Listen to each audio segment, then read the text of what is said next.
Podcast chez Cavan, en collaboration avec Hockey Ballers, Bull Nutrition, DA Sport, Rénovation Calfeutrage Alcam, Deck RDP, Future Generation Sport Collection Card, Cadence Virtuelle, FDHL, Golden Break, All-Star Cup, Keepers Plus, AAD Lab, Deck pour qui s'abreuvoit, La Voûte Sportive, Focus, gardien de but. Gestion, Arvika, Inc., McDonald's. Prépare-toi. L'échec avant arrive en direct dans ton écran dans quelques instants. Édition du 4 mars 2025. C'est parti!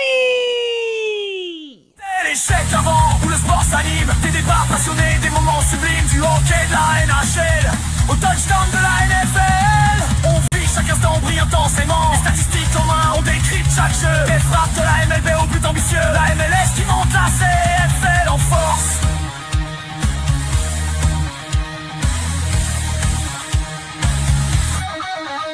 Chaque discipline nourrit nos échanges, nos ressources. C'est plus qu'un micro, c'est un rendez-vous. Une équipe, une passion, un esprit fou. On plonge dans les faits, on questionne, on apprend. L'échec avant, c'est le sport différent.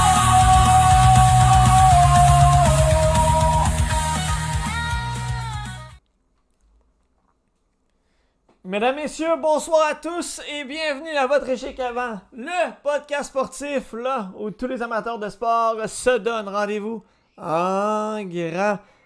Vraiment désolé pour ces nombreux pépins techniques qui nous ont ralenti de un peu plus de 30 minutes. Mais bon, nous y sommes, nous voilà.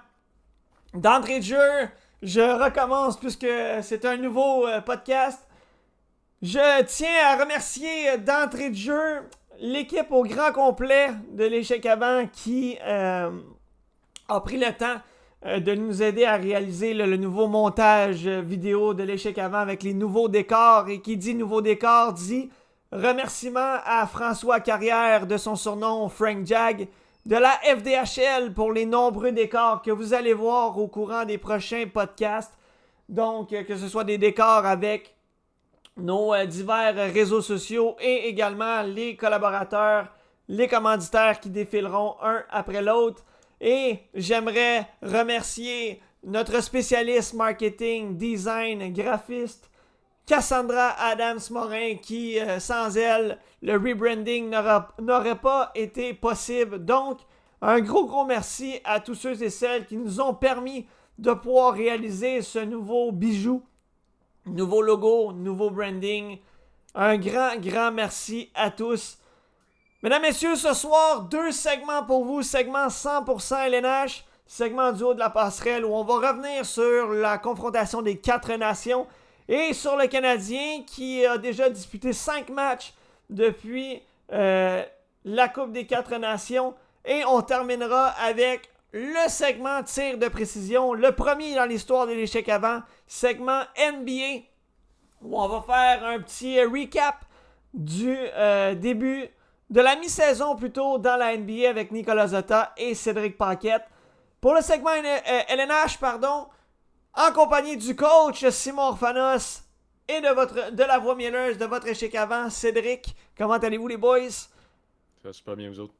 Très bien, merci. J'ai l'impression de répéter ce que j'ai dit tantôt. Et ce n'est pas fini, messieurs. Les gars, confrontation des 4 nations qui s'est terminée depuis déjà plus d'une semaine. On a été en pause pendant 2 semaines, donc on y revient. Quelle finale on a eu le droit entre le Canada et les États-Unis. Quelle prestation de l'équipe canadienne. Autant du côté américain, ça a été un match enlevant. Jordan Binnington qui s'est levé en prolongation, permettant au Canada de compléter avec un solide but de Connor McJesus. Honnêtement, là, ça a été du bonbon du début à la fin. Et pour tous ceux et celles qui ne croyaient pas nécessairement à la confrontation des 4 nations, je pense qu'on pourra dire que c'est mission accomplie pour les organisateurs du tournoi. Je sais pas ce que vous en avez pensé. Ouais, absolument. Je pense qu'on doit toutes des excuses à Jordan Binnington. Là. pour avoir douté de lui pendant le tournoi. Puis comme tu dis, je pense que c'est mission réussie. Je pense que le match des étoiles, c'est sûr qu'il va en avoir d'autres parce que comme on a vu, il y a certains joueurs qui disent que c'est vraiment très demandant physiquement un tournoi comme ça, international, physique de même surtout. Fait que on va revoir le match des étoiles certainement, mais si on peut avoir des tournois comme ça plus souvent, je pense que ça va varier les choses. Puis c'était beaucoup plus excitant qu'un match des étoiles ordinaire comme on a pu voir là, dans la même semaine. Tout le monde qui en pouvait plus du match des étoiles de la NBA, qui était un calvaire à regarder. Puis c'est ces fans-là qui ont pu se tourner vers la LNH qui a mis un gros tournoi pour son week-end des étoiles. Je pense que c'est une mission amplement accomplie pour la LNH. Ouais, tout à fait d'accord, honnêtement. C'est sûr que peut-être j'aimerais ça qu'on ajoute une ou deux équipes, tu sais, de nouveaux pays. Comme ça amènerait un peu plus de, ça amènerait un peu plus d'animosité dans le tournoi. Ça serait un peu plus compliqué. Puis on verrait d'autres visages aussi, d'autres talents. C'est sûr qu'on peut pas vraiment. On peut pas parler des Russes présentement parce qu'ils sont bannis de pas mal toutes les choses. Mais éventuellement, ils vont sûrement revenir à la compétition. On a d'autres équipes, c'est la République tchèque, la Slovaquie, tout ça. Fait que ça ferait le fun. Peut-être d'ajouter une ou deux autres équipes au tournoi. Puis, ouais, comme tu as mentionné, là, le match des étoiles, on a fait le tour un peu. Là, on a essayé de remodeler au fil des années, mais ça devient un peu du grand n'importe quoi. Des joueurs qui se battent pour 1 million de dollars puis un quart. On s'entend que les joueurs n'ont pas besoin de ça. Là. Fait que, oui, c'est un spectacle, mais les gars, ils s'amusent, mais c'est pas quelque chose qui est super enlevant année après année. Fait que je pense qu'on a réussi du côté de la LNH. Puis pour revenir au match Canada-États-Unis, mais c'est digne d'un scénario de film. Hein. C'est Connor McDavid qui marque le but gagnant en prolongation. C'est la passation des pouvoirs de Crosby à McDavid. Team Canada est maintenant au bon soin de McDavid, si on peut dire, pour les prochaines années. Fait que, non, on a eu le droit vraiment à une bonne confrontation entre les deux clubs. La rivalité a été à son meilleur encore une fois. Puis, comme tu as dit ça, je renchéris encore sur les excuses à Jordan Bennington parce qu'on pensait bien voir Aiden Hill dans la mêlée au cours de ce tournoi-là. Puis finalement, force est d'avouer que Bennington a été le choix judicieux. Puis il a fait le travail, il s'est levé dans un moment important. Puis finalement, il ressort avec les médailles. Oui, effectivement, nos plus sincères excuses à Jordan Bennington qui s'est levé au moment opportun. On a déjà parlé par le passé du fameux match numéro 7 entre les Bruins et les Blues au TD Garden où Bennington s'est élevé. On se posait des questions. C'était le match de la finale Canada-États-Unis à Boston. Des airs de déjà vu pour Jordan Bennington si on regarde avec la finale de la Coupe et il s'est levé. Quand on dit que les grands se lèvent au bon moment, Jordan Bennington non seulement s'est levé, mais s'est levé à maintes et une reprises face à la puissance des Américains. Donc, confrontation des 4 nations remportée par le Canada. Le sujet est clos. Messieurs, si on revient dans le temps, lorsque la confrontation des 4 nations a débuté, je vous ai dit, lorsque le Canadien va revenir, le Canadien, dans ses 5 premiers matchs, devra récolter 7, peut-être même 8 points si on veut espérer arriver à la date limite des transactions avec l'espoir que le Canadien soit acheteur ou conservateur du moins, sans ajouter l'option vendeur. Le Canadien qui a repris la route contre les Sénateurs d'Ottawa le 22 février. Un match que le Canadien, on appelait un match de 4 points. Le Canadien a saisi l'opportunité et l'a emporté 5-2. On va y revenir. Ensuite, le Canadien recevait la visite des Hurricanes de la Caroline, qu'on peut qualifier de quand même puissance dans la LNH. Et c'était le match que j'avais le plus de doutes sur la possibilité de récolter 1 point ou pas du tout. Le Canadien a non seulement remporté le match, mais a blanchi les Canes par la marque de 4-0. S'en est suivi un match où les Sharks de San Jose, qui ont remporté un match à leurs 15 derniers à ce moment-là, visitaient le Canadien au Centre Bell où on se disait que c'était dans la poche. Et non, comme dans leurs bonnes vieilles habitudes, lorsqu'on affronte les équipes de bas de classement, le Canadien est venu bien près de se faire jouer un tour, revenant de l'arrière à 3 reprises contre les Sharks de San Jose pour finalement clore le débat avec un but magistral de Cole Caulfield avec une magique feinte aux dépens de Macklin Celebrini qui doit encore manger ses bas et battre le gardien des Sharks pour la victoire. S'en suivait 2 matchs en peu de temps contre les Sabres de Buffalo et l'on se disait que le Canadien n'avait pas le droit à l'erreur. Le premier match a été convaincant, le CH qui a signé un gain de 4-2 au KeyBank Center de Buffalo. Mais attention, c'est lundi le 3 mars que c'est venu bien prêt de se retourner contre le Canadien. Alors que le CH débute avec le couteau entre les dents. Arber Xhekaj qui veut asséner une volée à Jordan Greenway qui refuse. L'indiscipline des Sabres de Buffalo qui montre aux aguets. Le Canadien qui en profite et inscrit 3 buts en première période. Caulfield, Suzuki sont les marqueurs dans cette période-là. Et Juraj Slafkovský également. On va y revenir sur le jeu de Slafkovský qui, depuis le tournoi des 4 nations, n'est plus le même. Le Canadien qui a donc récolté, non pas 7, non pas 8, mais 10 points lors de ses 5 dernières parties. Et là, il reste un match avant la date limite des transactions. Ce qui veut donc dire que sur une possibilité de 12 points, on en a déjà 10. Messieurs, qu'avez-vous pensé de ces 5 matchs?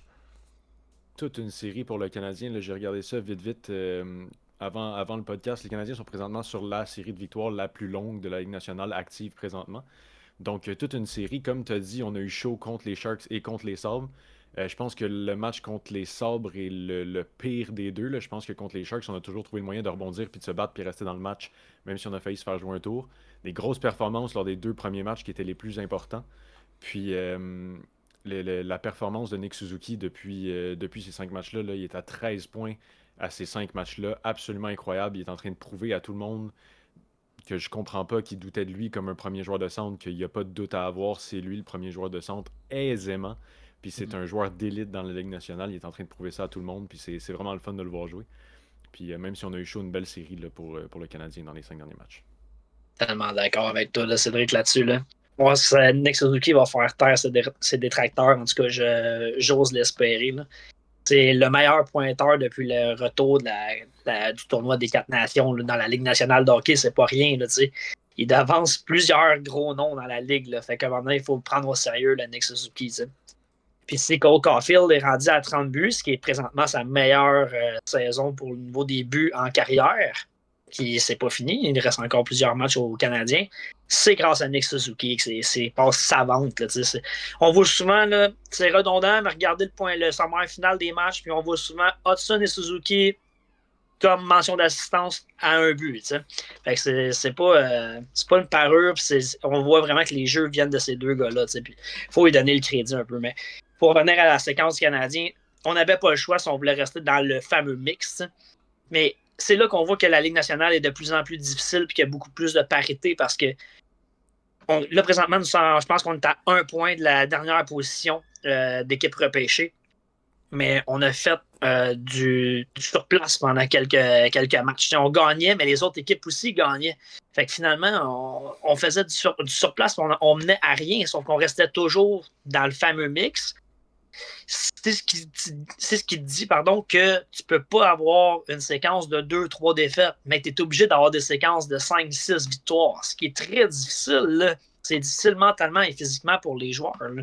Fait présentement, il faut donner le crédit. Dobesch a joué un match dans cette séquence-là, il a été bon. Montembeault, depuis qu'il est le retour du tournoi, on voit que ça, je sais pas si ça lui donne encore plus confiance d'affronter les tirs des meilleurs joueurs. Puis on voit qu'il est dans sa bulle. Il a accordé certains buts doutables, mais tous les goalers accordent des buts un peu douteux des fois. Fait que pour vrai, il a été très solide, moi je trouve, depuis le retour de la pause du tournoi des 4 nations.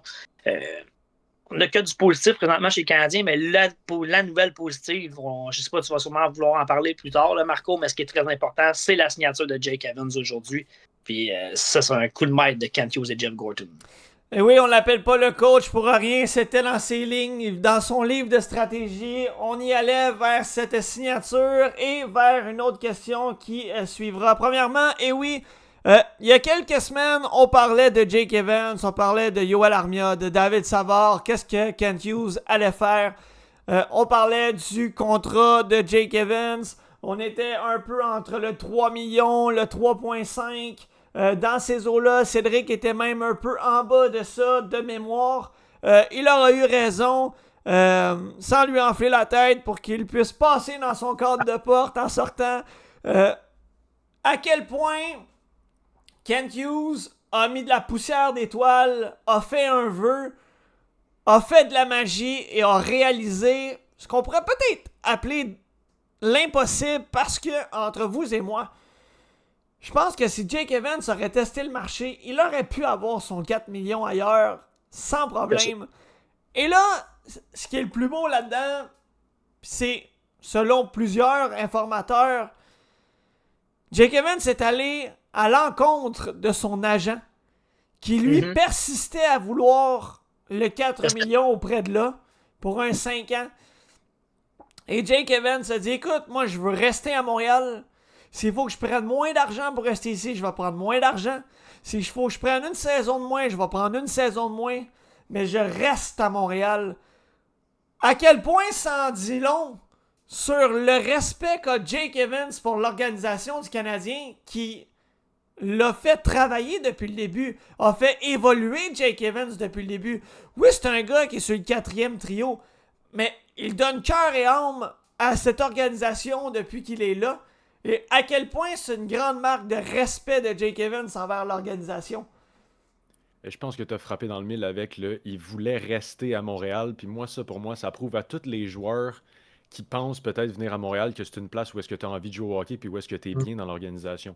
Le gars, il a pris une coupe de paye de peut-être proche de 2 millions quasiment, là. On parlait d'autour de 4,5 millions. Il est signé pour 2,85. On parle d'au moins 1 million de 200 000 là, de coupe de salaire facile.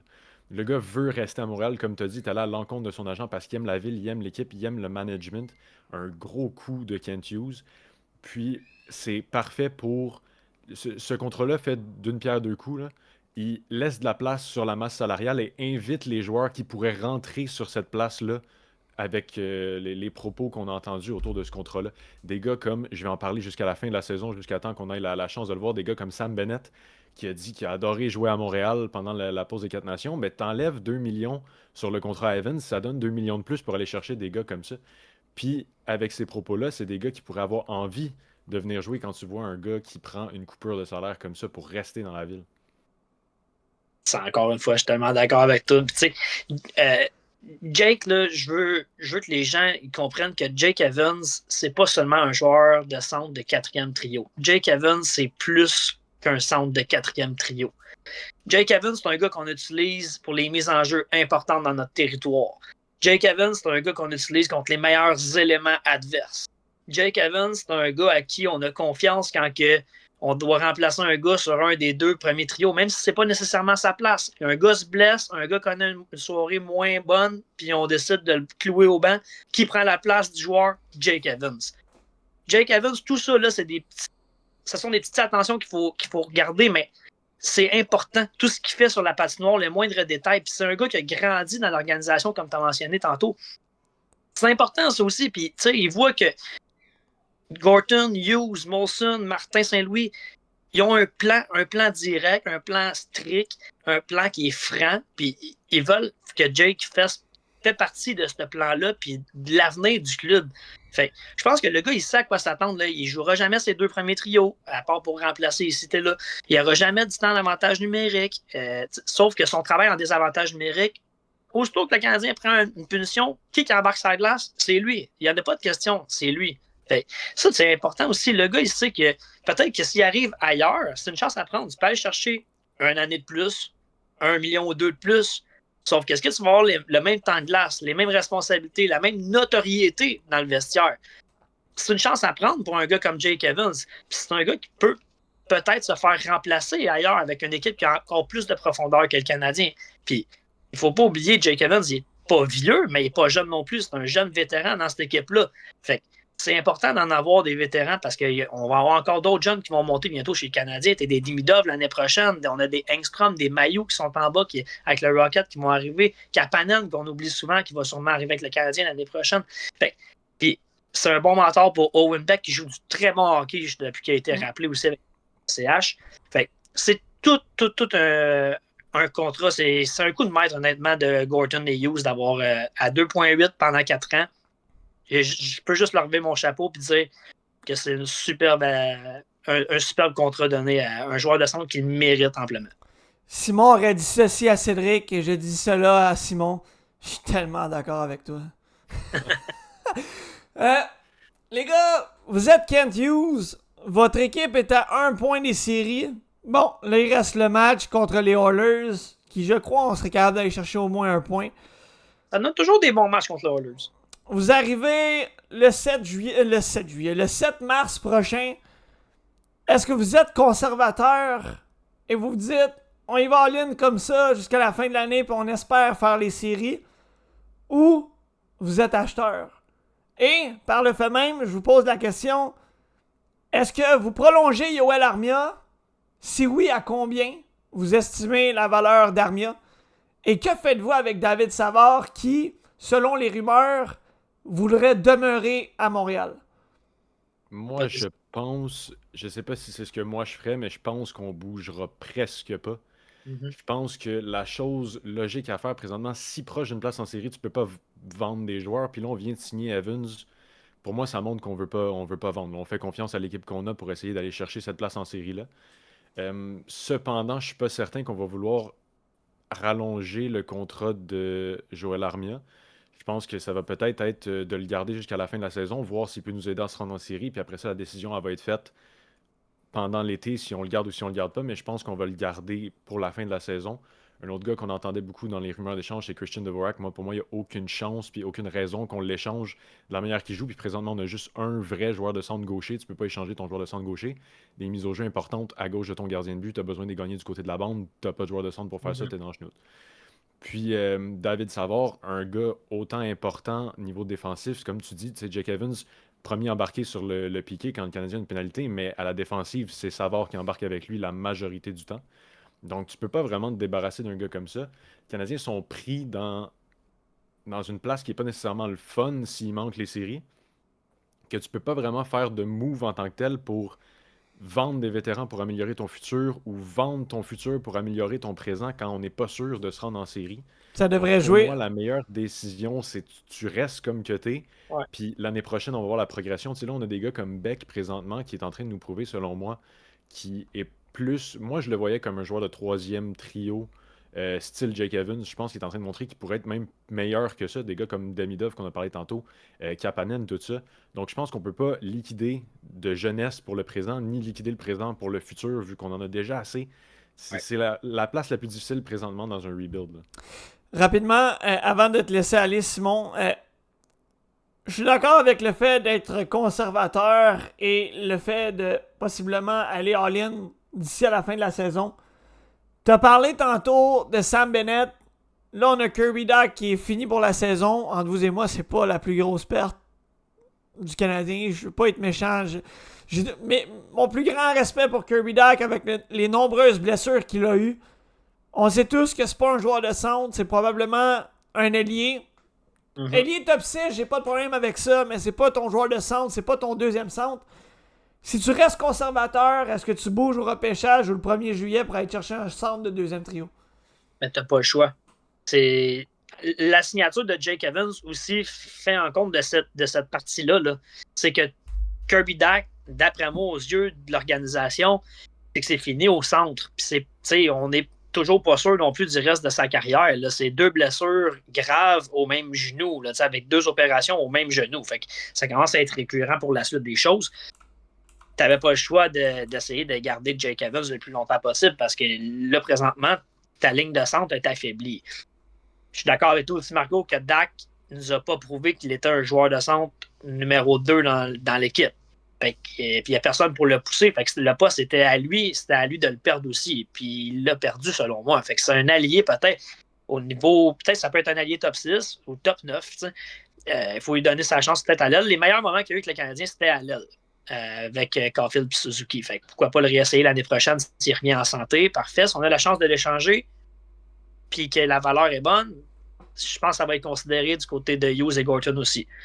Fait que de ce côté-là, pour Savard puis Armia aussi, je vais revenir là-dessus. Armia, moi, dans un autre registre que toi, ça, je la signerais. J'avais pas le même discours l'année passée, mais le travail qu'il fait cette année, la force de caractère que ce gars-là a eu, je pense qu'il peut être récompensé. Il a été envoyé 2 fois chez le Rocket l'année passée, il est revenu. Puis cette année, on lui demande des situations défensives avec Evans, il fait solidement le travail. On l'utilise même sur une deuxième vague, présentement en avantage numérique, même si ça ne devrait pas être sa place, on s'entend tous là-dessus. Sauf qu'il fait sa job, tu sais. Puis c'est pas le gars qui se plaint le plus. Fait que c'est sûr qu'il va avoir une diminution de salaire dans son cas s'il décide de rester à Montréal. Ça va être un peu moins, ça va être sur du court terme, 1 an, peut-être 2. Moi, je serais à l'aise d'aller à 2 ans, 2,5, 2,6. Je serais à l'aise avec ça pour Armia parce qu'il faut quand même que tu gardes certains vétérans. Puis on va perdre Christian Dvorak aussi. Ben, on va le laisser partir cet été. Là. Christian Dvorak ne signera pas avec le Canadien. On va laisser la place à un jeune. Puis on va aller chercher un joueur de centre numéro 2. C'est impossible que le Canadien ne fasse pas ce move-là d'aller chercher un centre, que ce soit par transaction ou par le marché des joueurs autonomes. Ça va être cet été, par contre, ce ne sera pas à date limite le vendredi. Là. C'est impossible c'est impossible. Les chances sont très, très minces. On s'entend que ça arrive. Ces transactions-là, ça arrive plutôt lors du repêchage ou au cours de l'été. Ça. Puis pour ce qui est de David Savard, on n'a pas besoin de se presser. Savard, c'est un gars, comme tu as mentionné, qui veut rester avec le club, qui apprécie être là. Martin Saint-Louis a déjà mentionné à 2-3 reprises dans les médias que s'il y avait un gars avec qui il voulait jouer, qui aurait aimé ça jouer, c'est David Savard, que ce gars-là avait un leadership. C'est le papa dans la chambre. T'sais, on disait que chez Weber, c'était le père dans la chambre, mais maintenant, c'est David Savard qui a ce rôle-là. Il a gagné aussi par le passé. Toujours calme, David, il n'y a rien qui le stresse. Ça, c'est important là, dans une jeune chambre de hockey comme celle du Canadien de Montréal. Fait que moi, je serais très à l'aise, puis je pense que même lui aussi, David Savard, serait très à l'aise d'être le 7e défenseur l'année prochaine.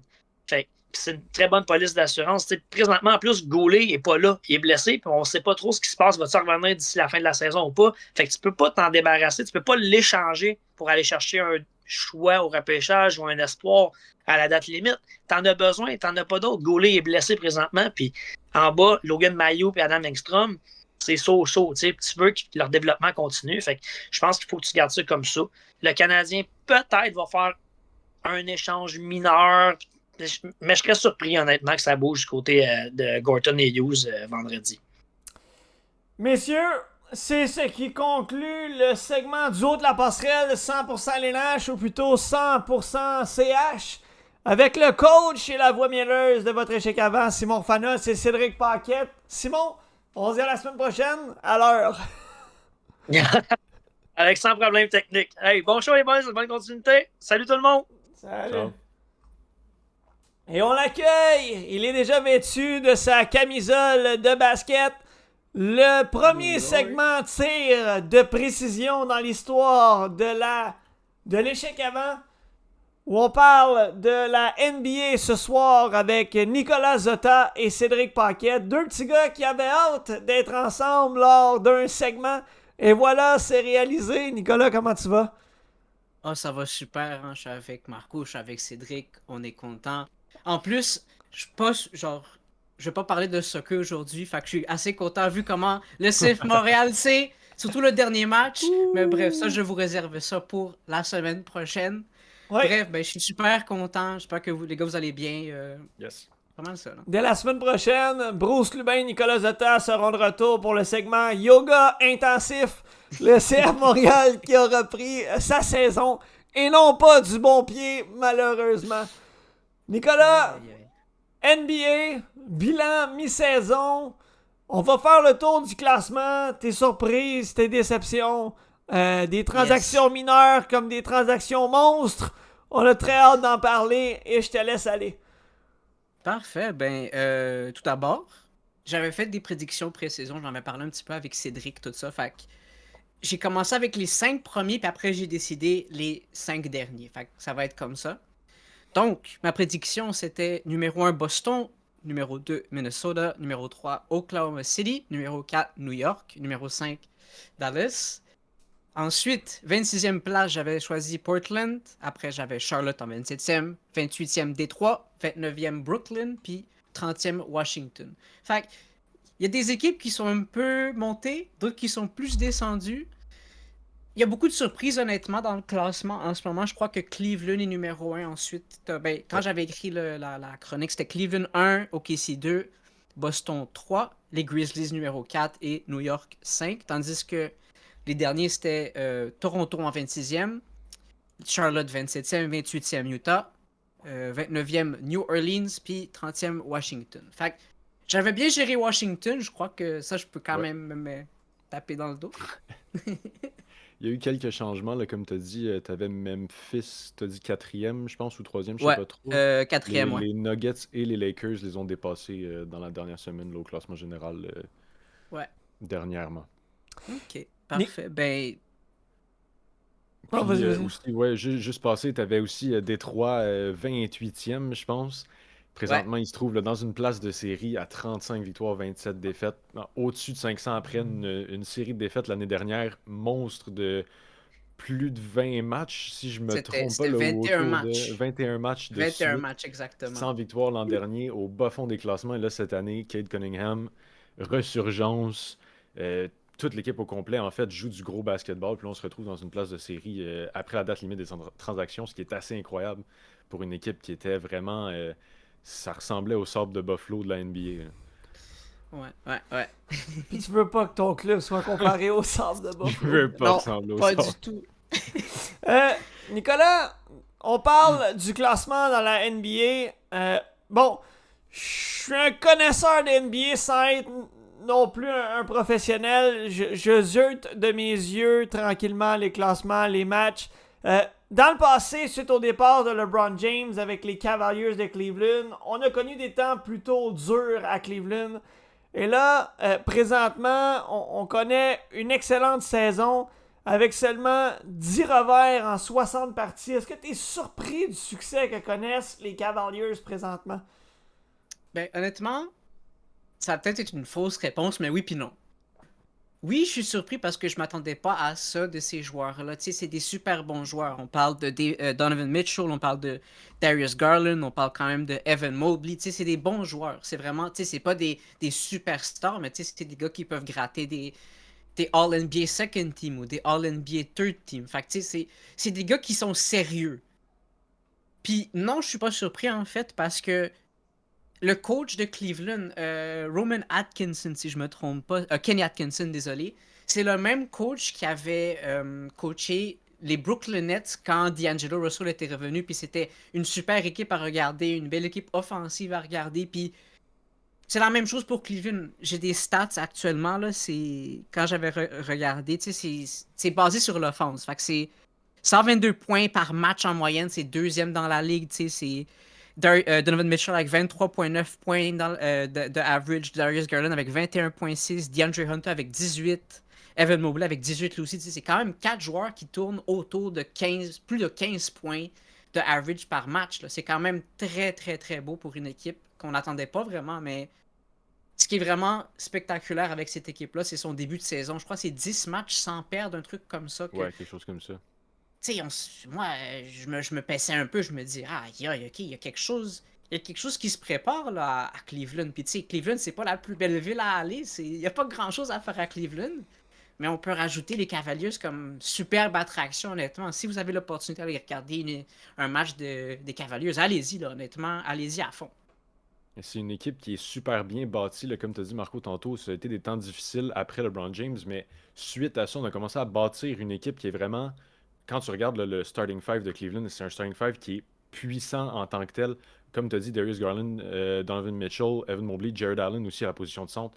C'est une équipe qui est très très bien bâtie avec un bon banc pour aller en relève à ces joueurs-là. Un peu comme on va peut-être parler aussi de Oklahoma City, qui sont très bien bâtis. C'est des équipes qui sont pas, comme tu as dit, pas de superstar, pas de LeBron James, pas de Steph Curry, mais tellement bien construits de haut en bas qu'on est capable d'aller chercher des victoires contre peu importe qui on joue avec une équipe solide.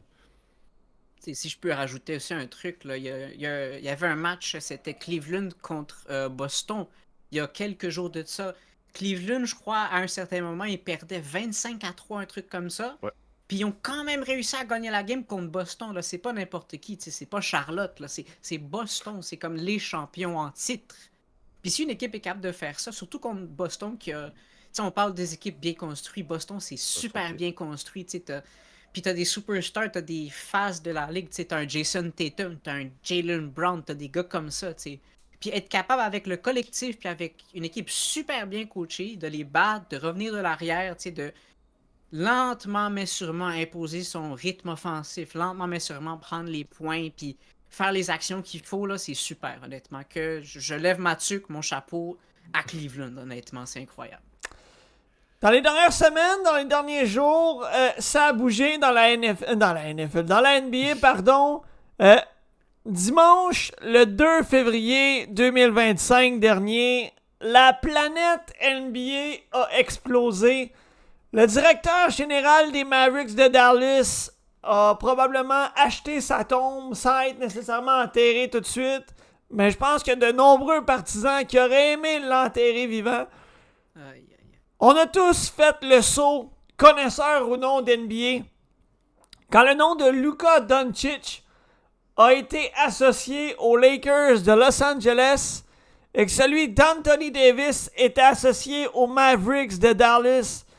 Mais celui qui a été le plus surpris de tout ça, c'est probablement Luka Doncic qui ne s'attendait jamais à être transigé. Et je parle de Doncic, mais autant Davis ne l'avait pas vu venir, et ta réaction a été assez solide. Écoute, Aïe, aïe, aïe. c'est la pire chose que j'ai vue de ma vie, je pense. Tu sais, je peux pas dire que je suis un énorme fan d'une équipe en particulier, mais dans les dernières années, j'avais développé beaucoup d'affection pour les Mavericks, justement à cause de Luka Doncic, et la peine que j'ai eue, voir que tu échanges un joueur comme ça. Pourquoi? C'est l'équivalent que si C'est- le Canadien changeait Nick Suzuki demain matin. Ah, encore pire, c'est quasiment l'équivalent de si les Oilers échangeaient Draisaitl ou McDavid. Pour... On peut pas dire qu'Anthony Davis, c'est pas un bon joueur parce que c'est pas vrai. Mais il a joué un match, puis à ce qui paraît, sa saison serait déjà finie parce que le gars est fait en papier puis en verre. Il passe sa vie blessé. C'est un échange qui n'a pas de sens juste à cause de ça. Et Nico me l'avait dit, et là, pardonnez les propos, mais il m'avait dit, dans le fond, l'échange, là, le plus gros point de l'échange, c'était parce que Luka Doncic a pris du poids, puis les Mavericks n'étaient pas contents avec son conditionnement, et Nico m'a dit dans toute sa poésie, même si Luka Doncic faisait de la kétamine, je le signerais à un contrat maximum de la NBA. Pas de la kétamine, Parce- du fentanyl. Du Je vais fentanyl, répéter encore mes pire. propos. Est-ce que je peux Encore parler mes pire. propos? Regarde, désolé de t'interrompre, Cédric, là, mais Vas-y. ce type de joueur-là, c'est un joueur qui vient à chaque génération, à chaque 10 ans, à chaque 5 ans dans la NBA. Je suis désolé.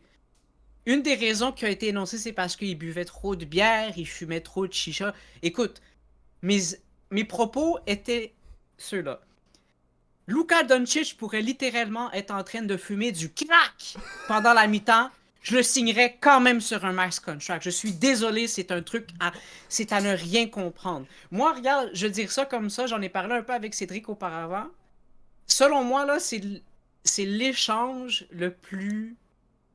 avec le plus d'impact qu'on va voir dans l'histoire du sport nord-américain. Je dis pas le basket, sport nord-américain. Fait que NFL, NHL, MLB, n'importe quoi. On croyait que Ohtani qui signe aux Dodgers l'année passée, c'était quelque chose.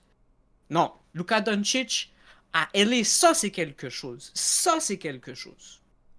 À quel point, quand on regarde la ville de Los Angeles, on se dit à quel point Los Angeles aime l'attention. Shohei Ohtani avec les Dodgers, Luka Doncic avec les Lakers. On n'a pas fini là, du côté de Los Angeles, je pense, d'attirer l'attention. Et honnêtement, c'est probablement la transaction qui en a fait vibrer plusieurs. Je te laisse aller avec la suite. Comment dire? Il est encore sur l'émotion, là. Donnez-lui Oui, un je suis petit encore moment. sur l'émotion. Je vais pas vous mentir, ça fait 2 mois, ça fait 1 mois exactement hier que cet échange-là est arrivé. Je suis toujours sous le soc. Je crois même sur mon lit de mort, je vais être comme, mais pourquoi est-ce qu'ils ont fait ça? Pourquoi est-ce qu'ils ont fait ça? Je ne comprends pas. Et Puis regarde, entre vous et moi, là, je t'arrête 2 petites secondes, mais une équipe comme les Lakers qui fait une telle acquisition ont pas le droit à l'erreur sur leur parcours jusqu'à la fin. Là. Ah non, pas du tout, là. Regarde. Puis le pire dans tout ça, c'est que ça fait partie d'un pattern. Toutes les grosses superstars, ils se font usurper de leurs équipes pour aller à LA, tu vois. Je pense à Shaquille O'Neal, je pense à Kareem Abdul-Jabbar. Tu sais, Wilt Chamberlain, là, ces trois joueurs-là, ces trois joueurs qui sont dans le top 20 des joueurs all-time. Ces gars-là, ils se sont pas fait drafter par LA, mais ils sont quand même arrivés à LA. Tout ça pour dire que oui, ils n'ont pas le droit à l'erreur. Moi, j'aime beaucoup le coach de LA, JJ Redick, c'est un ancien joueur que j'aimais beaucoup. Le gars, il a vraiment un cerveau fait pour ça. C'est un gars qui sait qu'est-ce qu'il veut, qui vraiment dans l'air du temps, qui nous propose beaucoup d'affaires au niveau autant offensif que défensif. Fait que, avec toutes les armes qu'ils ont, ils sont bons pour un bon bout de temps parce que oui, on parle de Luka, mais c'est encore l'équipe à LeBron. C'est encore l'équipe à LeBron James. Mais tu sais, LeBron, il a 41 ans. Dans 2 ans à peu près, moi, je lui donne 2 ans. Mais après, bon, j'ai dit ça quand il avait 35 ans, que je lui donnais 2 ans, puis là, il a 41 ans, puis il est encore là. Ben écoute, ça fait 15 ans qu'on dit à Jagger qu'il reste 2 ans, puis Jagger est encore là. Fait que, à un moment donné, on va voir qu'est-ce qu'il y en est. Je sais pas si tu voulais poursuivre sur d'autres transactions. Honnêtement, autre que ça, c'est vraiment cette transaction-là, tu sais, qui a un peu, excusez-moi l'anglicisme, overshadow tout ce qui s'est passé, tu sais. Mais un que je peux noter, c'est le trade de Zach LaVine et DeMar DeRozan entre Chicago puis Sacramento. Ça aussi, ça a été assez bizarre, honnêtement. Ah non, DeMar DeRozan a signé en off-season pour Sacramento, puis par la suite, Zach LaVine est allé à Sacramento de Chicago. Désolé. Mais tu sais, autre que ça, honnêtement, là, je suis désolé, là, les GM, ils vont devoir faire quelque chose de plus là, pour nous faire rappeler ces échanges-là avec un échange comme ça. Moi, je vais juste passer un petit merci à Dennis Schroeder et PJ Tucker qui ont. PJ Tucker a passé par 3 équipes pendant la date limite des transactions et Dennis Schroeder, au début de la saison, si je ne me trompe pas, avait dit que la date limite des transactions c'était de l'esclavage moderne et a passé par 5 équipes lors de la date limite des transactions. Donc, assez incroyable pour lui. Il se ramasse là présentement avec Détroit, si je ne me trompe pas. En fin de tout ça, il est passé, était avec Golden State, est passé par le Jazz. Je pense qu'il est passé par Toronto dans un échange aussi. En tout cas, il a fait 4 équipes dans ce temps-là. Puis se ramasse là avec Détroit dans une position quand même assez pas pire pour gagner, mais c'est toute une fin poétique pour lui là, après ses commentaires de se faire échanger 4 fois dans la même journée. Les gars, je veux qu'on revienne dans le temps un petit peu. Il y a quelques saisons, le basketball à Toronto était enlevant. Kawhi Leonard, dans nos souvenirs, en toute fin de rencontre, envoyait les Raptors de Toronto en grande finale contre les 76ers de Philadelphie, alors qu'il a décoché le ballon à un peu moins d'un 0.5 dixième de seconde. Et le ballon qui, après 2-3 ricochets sur l'anneau, a finalement entré dans le panier, ce qui soulevait littéralement l'aréna, je crois que c'est le Scotiabank à cette époque-là, des Maple Leafs de Toronto. Et les Raptors allaient par la suite signer un gain en finale. J'ai envie de vous demander, depuis ce temps-là, sur une balance, les Raptors, c'est des up and down, mais on a l'impression que c'est peut-être plus des down que des up. Qu'est-ce qui est en train de se passer pour les Raptors? Puis, qu'est-ce que vous voyez des Raptors pour le futur? Ben, si je peux commencer honnêtement, c'est beaucoup de confusion. En ce moment, c'est beaucoup de confusion. Regarde, j'aime les Raptors un peu à contre-corps parce que c'est une équipe de Toronto, mais ça veut pas dire que je l'aime pas. Tu vois qu'est-ce que je veux dire? Fait que c'est un peu difficile de juger comment ils vont parce que tu veux tout le temps un peu aimer l'équipe, mais des fois il faut être réaliste. En ce moment, c'est un peu bric-brac. Comme je l'ai dit, Toronto, ils sont quand j'avais noté, ils étaient 27e, je crois là, ils sont encore 27e ou ils sont dans les 3 derniers de l'Est en tout cas, ils sont vraiment pas bons. T'as des bright spots, t'as Scotty Barnes évidemment qui a gagné qui était récipient du Rookie of the Year il y a 2 saisons, je crois 2 ou 3 saisons si je me trompe pas. 2 saisons je pense. T'sais, après aussi t'as un gars comme R.J. Barrett qui après des superbes Jeux Olympiques qui a commencé à jouer avec les Raptors, puis j'aime beaucoup qu'est-ce que je vois. T'as aussi un gars comme Emmanuel Quickley qui est venu avec R.J. Barrett de New York. C'est comme on essaie de se trouver un peu une identité, mais ça prend du temps, tu sais. Fait que je me dis, on doit pas s'attendre à quelque chose de bon pour un petit bout de temps pour les Raptors, parce que là, on est vraiment encore dans les bas-fonds. Il n'y a Ouais, pas c'est. grand-chose à regarder. T'as peut-être du beau jeu. T'as des gars comme Grady Dick, Jakob Poeltl qui performent. Mais sinon, honnêtement, pas grand-chose qui se passe. On est encore un peu dans une reconstruction le suite à ce championnat-là. Malheureusement, c'est vraiment Kawhi Leonard qui a amené cette équipe-là où elle s'est rendue, puis il a décidé de quitter après dans l'off-season. Ce qui peut-être au final pour les Raptors va s'avérer être une bonne chose à voir comment Kawhi Leonard a eu de la difficulté par après avec les blessures, là maintenant avec les Clippers, que finalement ça n'a pas donné grand-chose, mais comme tu as dit, il y a des jeunes joueurs comme Quickly, Grady Dick, Scotty Barnes, RJ Barrett qui sont quand même le fun à voir grandir dans l'organisation présentement. On est allé chercher un gars comme Brandon Ingram qui est quand même un très, très solide joueur, un très solide small forward. Il a signé un contrat de 5 ans si je ne me trompe pas suivant cette saison. Donc, ça va être un bon ajout pour aider là, avec un vétéran là, pour les jeunes. Mais je pense qu'on est encore dans une reconstruction. Il va falloir voir comment bien repêcher pour essayer de rajouter des bonnes pièces. Puis je pense qu'on va essayer de suivre un modèle comme Cleveland, comme OKC, essayer de bâtir bien une bonne équipe sans avoir nécessairement de superstars là, comme joueur avec les Raptors là, pour les prochaines années. Les gars, à quoi vous vous attendez d'ici à la fin de la saison? Qu'est-ce que vous allez suivre de près ou de loin? Et en vue là, des séries dans la NBA, selon vous, qui pourraient être vos favoris peut-être en grande finale? Hmm. Je Ça, pense c'est que une c'est bonne un peu question, ça. plate, mais les favoris, c'est sûr que présentement, les favoris, selon moi, pour la finale, ça serait Cleveland contre OKC. C'est les deux puissances présentement dans l'Est et dans l'Ouest, des équipes super bien bâties, faites pour se rendre jusqu'au bout. Faut jamais pas penser aux Celtics non plus, champions en titre, quand même une très très belle fiche depuis le début de la saison. Les Lakers qui ont eu une belle remontée depuis que Doncic est en santé et joue pour eux aussi. Faut pas non plus les mettre de côté. Euh, les Nuggets aussi, qui, toujours avec Nikola Jokic, tu peux pas le count out jamais. Mais je pense que mes favoris, c'est vraiment la réponse plate, mais la réponse facile, c'est les Cavaliers contre le Thunder en finale, selon moi, qui est le plus probable. Ouais, fort d'accord avec ça, honnêtement. Je suis désolé, là. J'ai pas trop d'autres choses à rajouter parce que moi aussi, je pense vraiment que, tu sais, soit c'est Cleveland, soit c'est Boston, puis pour l'Ouest, soit c'est OKC. T'as les Grizzlies qui jouent super bien sans Ja Morant, tu sais, eux aussi ils ont un nouveau assistant qui a super bien performé en Europe pour une équipe finlandaise, je suis pas trop sûr. Bref. Mais tu sais, je suis vraiment désolé, tu sais, t'as Shai Gilgeous-Alexander qui fait une saison digne d'un MVP, là, puis on l'a répété, on l'a répété, on l'a répété, mais OKC c'est super bien bâti comme franchise, puis même encore là, on n'a pas mentionné ça, mais les 76ers, ils sont un peu dans le pétrin en ce moment. Là, t'as Paul George qui joue un peu comme de la chenoute.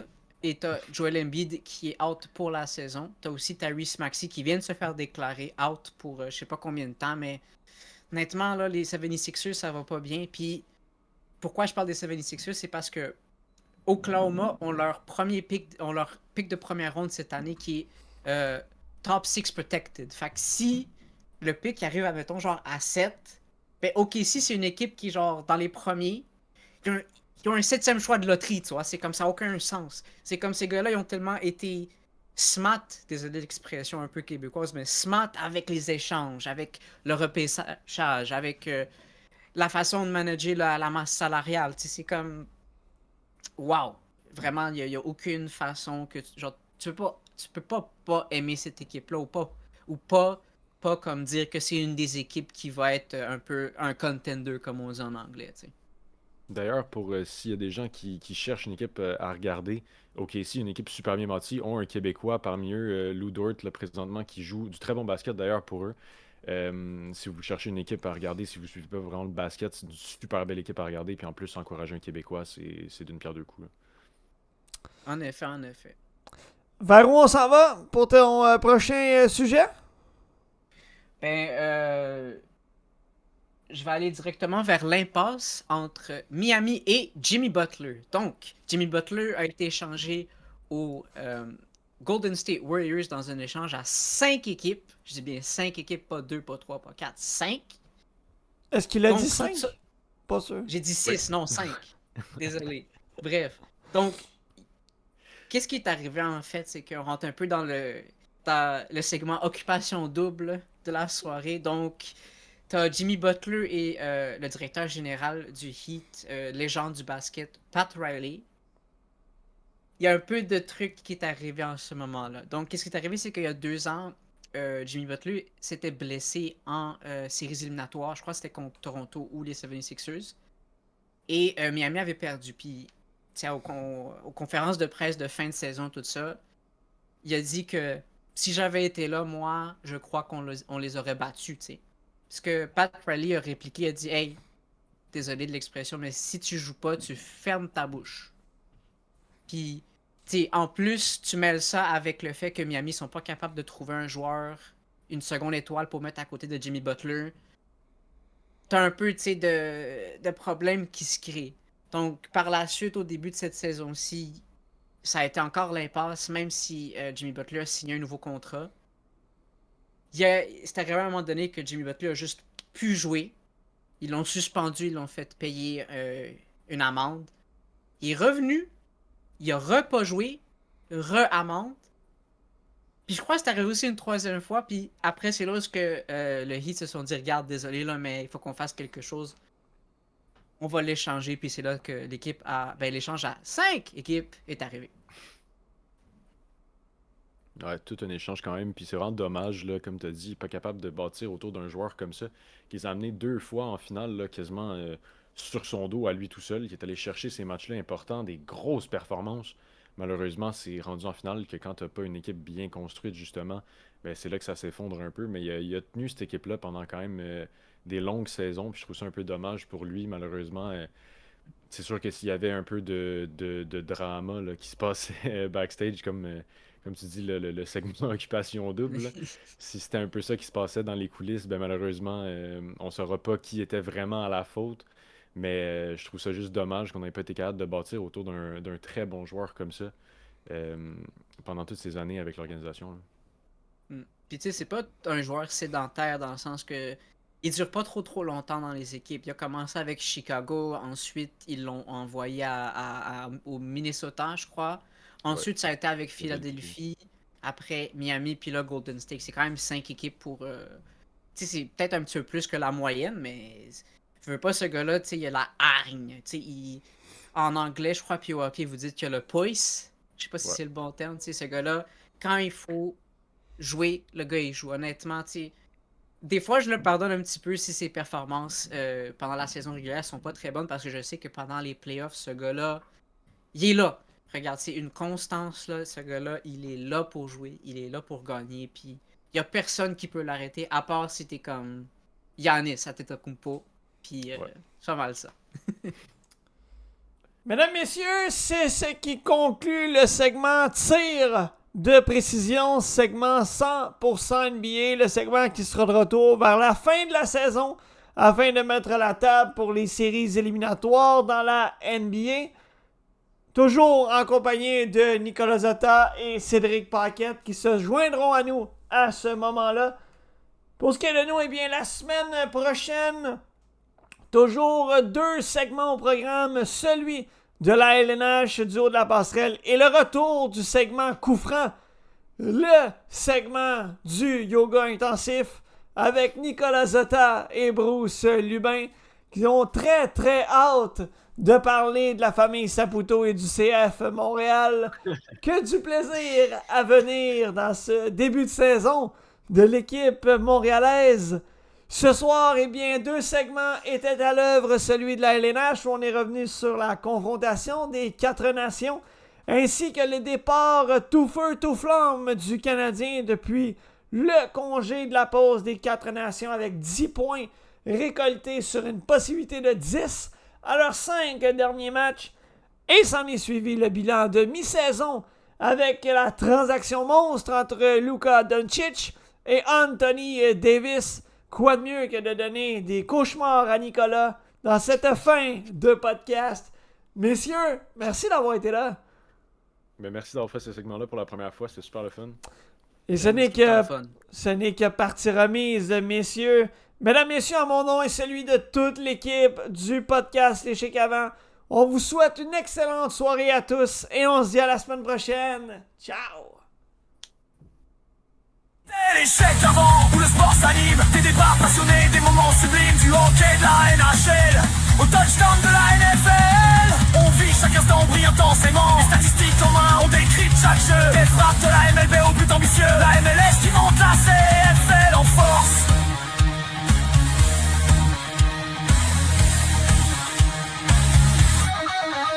Chaque discipline nourrit nos échanges, nos ressources. C'est plus qu'un micro, c'est un rendez-vous. Une équipe, une passion, un esprit fou. On plonge dans les faits, on questionne, on apprend. L'échec avant.